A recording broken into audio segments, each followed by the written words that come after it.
This is a real event. What you are about to read is not a work of fiction, but a reconstruction of a moment in history when the sky bled fire and the nascent veins of human technology spasmed with a power not of this world. It is the story of a day when the sun, our life-giving star, reached across 93 million miles of empty space and touched the Earth with a fury that buckled the very magnetic field of our planet. The history books call it the Carrington Event. They record the science, the disruption, and the beautiful, terrifying auroras. But the official records do not, and cannot explain what was heard in the silence of dead wires. Nor can they account for the unsettling patterns that have emerged since echoes of a solar scream that humanity has yet to comprehend. The mystery is not that it happened, but why and what, if anything, came with it. The year was 1810. The world was stitched together by steam steel and a fragile revolutionary web of copper wire. The electric telegraph was the pinnacle of communication, a nervous system for a burgeoning global civilization. Messages that once took months to cross oceans could now traverse continents in minutes. It was a time of supreme confidence, an era when humanity felt it was finally taming the natural world. On the first day of September, that confidence was shattered. The story begins, as it should, with a man watching the sun. Richard Carrington was one of England's foremost amateur astronomers, a wealthy brewer who had turned his passion for the cosmos into a rigorous scientific pursuit. From his private observatory at Red Hill, Surrey, he was engaged in a meticulous project, sketching the daily procession of sunspots, the dark, cooler blemishes on the sun's photosphere.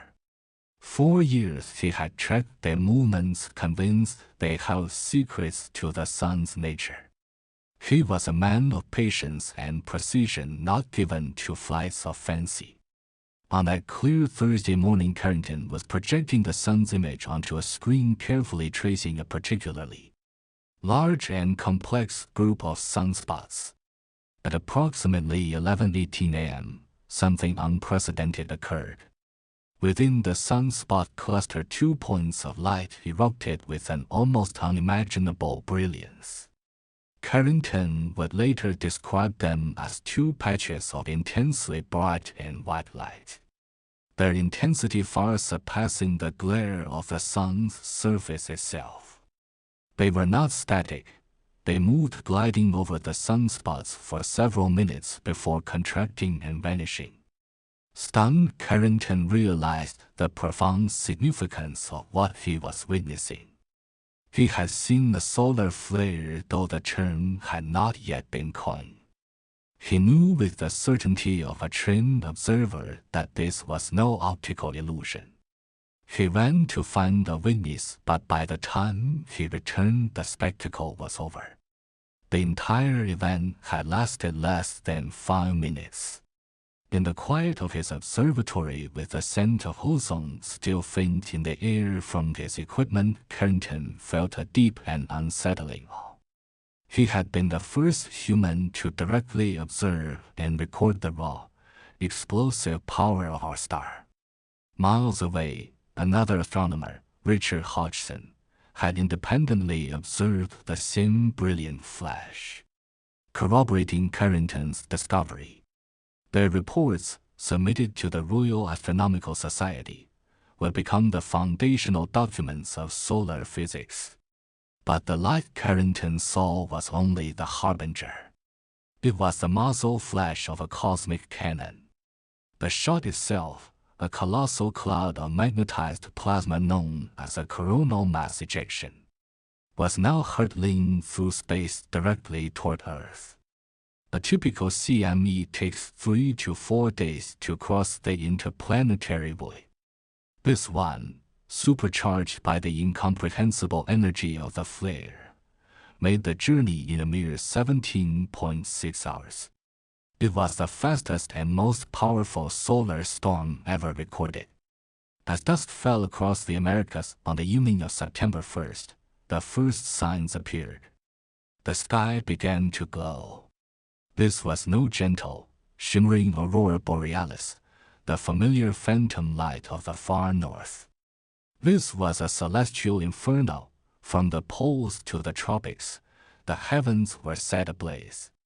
Auroras of blood red, emerald green, and piercing violet erupted across the globe. They were so bright in the Rocky Mountains that gold miners woke up and began preparing breakfast, thinking it was dawn. In Missouri, witnesses reported being able to read a newspaper by the crimson and green light alone. The spectacle was not confined to high latitudes.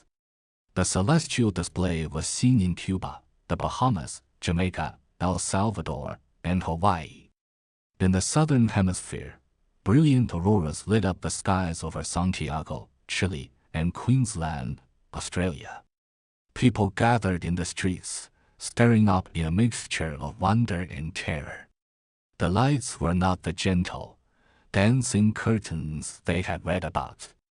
Eyewitnesses described them as pulsating, writhing, and surging in great waves from the horizon to the zenith. Some accounts from the era speak of seeing shapes in the light. Vast, shifting forms that resembled armies clashing in the sky, or great, winged creatures. These were dismissed as pareidolia, the mind's tendency to see patterns in random data. But the reports were strangely consistent across different continents. The world was wrapped in a silent, luminous fire.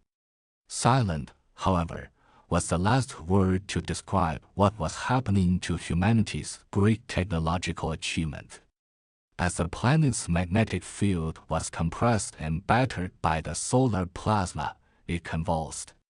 This geomagnetic storm induced massive electrical currents in the ground and, more importantly, in the long, conductive wires of the telegraph network. The planet's nervous system was having a seizure. The chaos began subtly. Telegraph operators reported difficulties sending messages. Then, the lines went wild. In telegraph offices across North America and Europe, the machines began to chatter and spark uncontrollably. Operators received powerful electric shocks when they touched their equipment. In Washington, D.C., an operator was thrown from his chair by a jolt of raw, celestial electricity. In Pittsburgh, the current surging through the lines was so intense that it caused telegraph paper to burst into flames. The air in the offices filled with a sharp smell of ozone and burning insulation. But then, something far stranger occurred. Fearing catastrophic damage to their delicate instruments, many telegraph managers ordered their operators to disconnect the batteries that powered the lines. The circuits were cut, the power was off. The system should have fallen silent, it did not. Instead, the chattering continued, the sparks still flew. From Boston to Portland, operators discovered that they could continue to transmit and receive messages using only the auroral current surging through the wires. For nearly 2 hours, parts of the American telegraph network ran on the raw, untamed power of the sun. The planet itself had become a battery. This is the point where the official history begins to fray at the edges, where the documented facts give way to a deeper, more unsettling mystery. The messages sent during this period were mostly frantic communications between operators, describing the bizarre phenomenon. An exchange between the Boston and Portland offices became legendary. "We are working with the celestial current," one operator tapped out. "How do you receive my writing?" The reply came back, clear as day, "Better than with our batteries." They were communicating via the aurora. But was that all they were hearing? Buried in the archives and personal journals of telegraphers from that night are stranger accounts. Reports of stray signals, of rhythmic clicks and static that did not originate from any known station. Some described it as a ghostly chatter that seemed to ride beneath the human transmissions. The patterns were not the familiar dots and dashes of Morse code. They were something else. A rapid, complex cadence that some operators likened to the sound of insects or a strange, alien language. Most dismissed it as interference, the random noise of a system in overload. But a few, listening in the electrified silence of their disconnected offices, felt a chilling sense of intentionality. They felt that something was trying to talk back. The celestial current was not just a source of power. It was a medium, and it was carrying a signal that was not human. Modern science, of course, has a clean explanation for the Carrington event. The flare observed by Carrington was a massive magnetic recombination event on the Sun. The resulting CME, a billion-ton cloud of protons and electrons, slammed into Earth's magnetosphere. This interaction created a geomagnetic storm of unprecedented intensity. Categorized today as a G1-class storm, the highest on the scale. The induced currents that fried telegraph systems are a well-understood phenomenon called geomagnetically induced currents, or GICs. Our modern world is 1,000 times more vulnerable to such an event. A Carrington-class storm today would not just make telegraphs spark. It would be a civilization-level catastrophe. It would collapse power grids across entire continents, plunging billions into darkness for months or even years. The transformers that form the backbone of these grids would be fried beyond repair, and manufacturing replacements would be a slow, arduous process. Without electricity, modern life would cease. Municipal water supplies would fail, fuel pipelines would shut down. Heating and cooling systems would go dark. Hospitals would be overwhelmed. The global financial system would vaporize as electronic records are wiped. Even more critically, our orbital infrastructure would be decimated. The storm would heat the upper atmosphere, causing it to expand. This increased drag would cause thousands of satellites in low Earth orbit, including those for GPS, communications, and military surveillance, to tumble back to Earth. The global internet, reliant on a network of undersea cables with power repeaters, would suffer widespread outages. We would be thrown back to a pre-industrial age in the span of hours, with a global population utterly unprepared for such a reality. The potential death toll from starvation, disease, and social collapse is estimated in the hundreds of millions. This is why agencies like NASA and NOAA maintain a constant vigil on the Sun. Satellites like the Solar and Heliospheric Observatory and the Parker Solar Probe are our celestial sentinels, designed to give us a precious few hours or days of warning before the next great storm arrives. The threat is real, quantifiable, and perhaps inevitable. But this tidy, terrifying scientific explanation fails to address the anomalies of 1859. It explains the power, but not the pattern. It explains the medium, but not the message. And this is where reasonable speculation must begin, branching off from the hard trunk of evidence into the shadowed canopy of the unknown.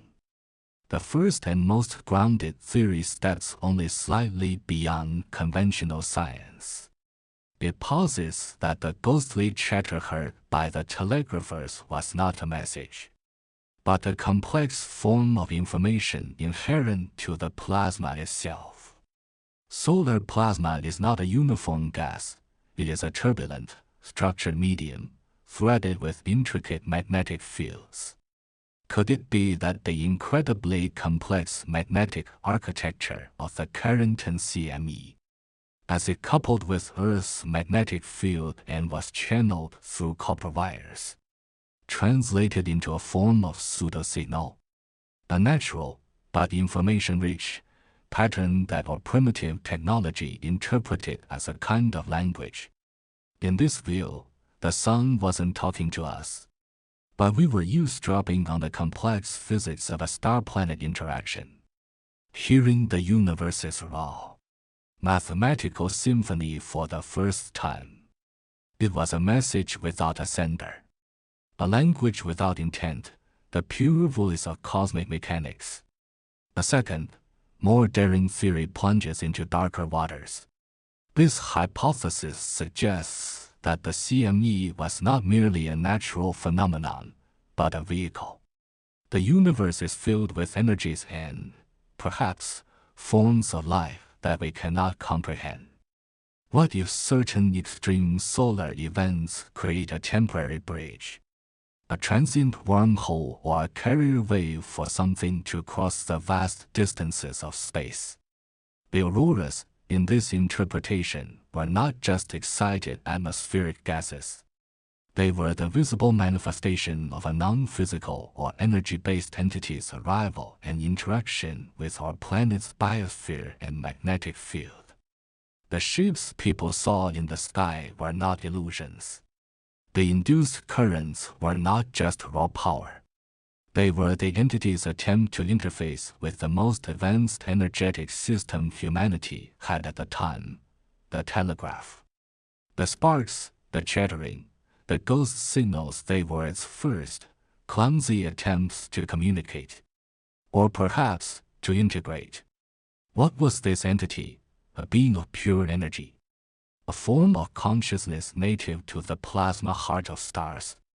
The theory offers no answers, only the chilling possibility that when we stared in awe at the burning sky, something was staring back, and then it reached down. The third and perhaps most unsettling theory is the cyclical hypothesis. Geologists and astrophysicists have found evidence of past solar superstorms in ice cores and tree rings. By analyzing isotopes like beryllium-10 and carbon-14, scientists can identify periods when the Earth was bombarded by massive amounts of cosmic radiation. Evidence points to an event in 774 AD that was 10 times more powerful than the Carrington Event. Another, even larger one may have occurred around 7176 BC. These were not random tantrums. They appear to be part of a cycle, a great, rhythmic pulse of the sun. This theory speculates that these pulses are not accidental. They are a feature, not a bug, of the solar system. Perhaps they are a planetary cleansing mechanism, a periodic reset that prevents any one form of life or technology from becoming too dominant. Or perhaps they are a warning. In this view, the sun acts as a great galactic clock, and its major flares are alarms, signaling something else. What could they be warning against? The approach of some interstellar threat? A shift in cosmic laws? Or are they simply a reminder from the universe of our own fragility? The ghost signals of 1859 then could be interpreted as part of this warning, a fragment of a repeating message that we hear only when the sky is on fire, a message we have so far failed to decipher. We are overdue for the next pulse. The clock is ticking. For over a century, the Carrington Event remained a historical curiosity, a footnote in the annals of science. But in the 21st century, it has become an obsession for governments and scientists. The threat is no longer theoretical. Our dependence on technology has transformed a natural phenomenon into an existential risk. But behind the frantic preparations and the disaster scenarios, the deeper mystery lingers, nurtured by a new and deeply disturbing discovery. In the late 2010s, a project dedicated to the search for extraterrestrial intelligence began using a new algorithm.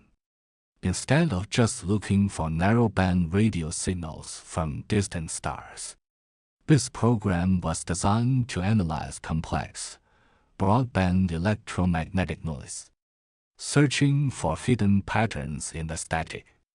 As a control, they fed the algorithm historical data, including background radiation from the sun. 4 years, they found nothing. Then, they fed it recently declassified high-resolution magnetogram data from the sun, recorded during a series of minor X-class solar flares. The algorithm flagged an anomaly. Buried deep within the chaotic noise of the solar flares, radio burst was a faint, but distinct, repeating pattern. It was not a simple pulse. It was a complex, layered signal, almost fractal in its structure. It was unnervingly similar to the most detailed, albeit subjective, descriptions of the ghostly chatter from the telegraph operators of 1859. Scientists were baffled. It seemed impossible. Was it an instrumental artifact, a software glitch?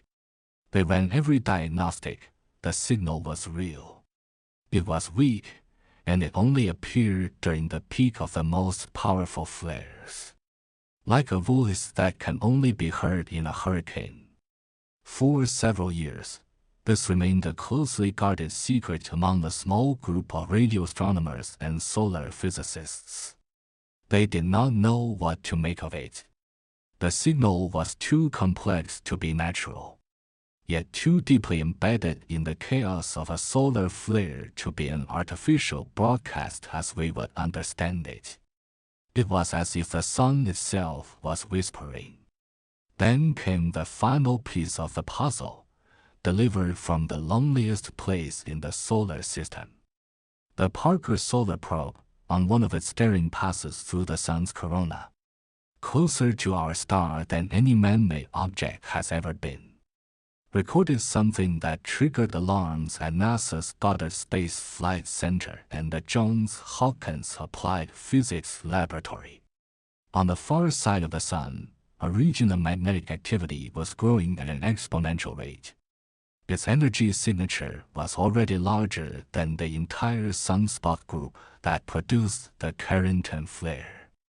It was rotating into view, and it would be facing Earth in a matter of days. It was the storm that every scientist had been dreading. But that was not the report that caused the hush, panicked conversations in secure video conferences. As the active region crackled with pre-flare energy, the anomalous signal, the Carrington Chatter, suddenly appeared across a dozen different monitoring instruments. It was no longer faint. It was strong, clear, and stable. And for the first time, the SETI algorithm, running on a live feed, was able to decode a primary layer of the signal. It was not a language, it was not a greeting, it was not a warning. It was a sequence of pure mathematics, a countdown, and it had already begun. The Great Fire of 1859 was not an attack. It was not a random act of nature. It was a key, unlocking a door for the briefest of moments. Now, the door is opening again. And something has been waiting on the other side, patiently, for the sky to burn. The countdown continues, broadcast on a wave of fire. And this time, we have built a planetary-scale antenna of wires, satellites, and power grids, perfectly tuned to receive it.